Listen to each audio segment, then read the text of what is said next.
గత కొన్నేళ్లుగా చైనీస్ వాస్తు శాస్త్రం పట్ల ప్రజల్లో ఇష్టం పెరుగుతుంది. జీవితంలో సంతోషం, శ్రేయస్సు, శాంతితో పాటు విజయానికి కారకాలైన ఫెంగ్ షుయిలో ఇటువంటి అనేక చర్యలు ప్రస్తావించబడ్డాయి. అటువంటి నివారణలో ఒకటి ఫెంగ్ షుయి ఫ్రాగ్.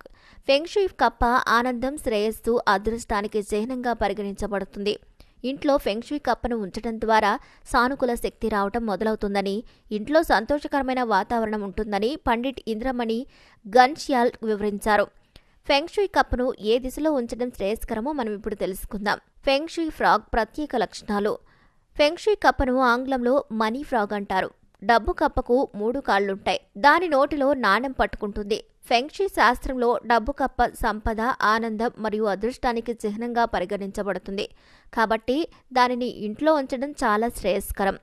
ఇంట్లో డబ్బు కప్పను శుభదిశలో ఉంచటం వల్ల డబ్బుకు లోటు ఉండదు మరియు వ్యాపారంలో లాభాలొస్తాయి. డబ్బు కప్ప ఎక్కడుంచాలి? ఫెంగ్ షుయి శాస్త్రం ప్రకారం ఫెంగ్ షుయి కప్పను ఇంటి ప్రధాన ద్వారం దగ్గర ఉంచాలి. ఇది ఇంట్లో ప్రతికూల శక్తి నివారించడానికి అనుమతించదు మరియు సానుకూల శక్తి ఎల్లప్పుడూ ఉంటుంది. వాస్తు దోషాలను తొలగించడంలో ఫెంగ్ షుయి కప్ప కూడా సహాయపడుతుంది. దీనిని శుభదిశలో ఉంచడం వల్ల ఇంటిలోని వాస్తు దోషాలు తొలగిపోతాయి. సంపద యొక్క అన్ని తలుపులు కలిసి తెరవబడతాయి. ఈ విషయాలను గుర్తుంచుకోండి. ఫెంగ్ షుయి శాస్త్రం ప్రకారం మనీ ఫ్రాగ్ను సరైన దిశలో మరియు సరైన స్థలంలో ఉంచడం అవసరం. పొరపాటున కూడా వంటగదిలో లేదా టాయిలెట్లో ఉంచవద్దు. ఇలా చేయటం వల్ల దాని ప్రభావం రివర్స్ అయ్యి కుటుంబ సభ్యుల మధ్య టెన్షన్ మొదలవుతుంది.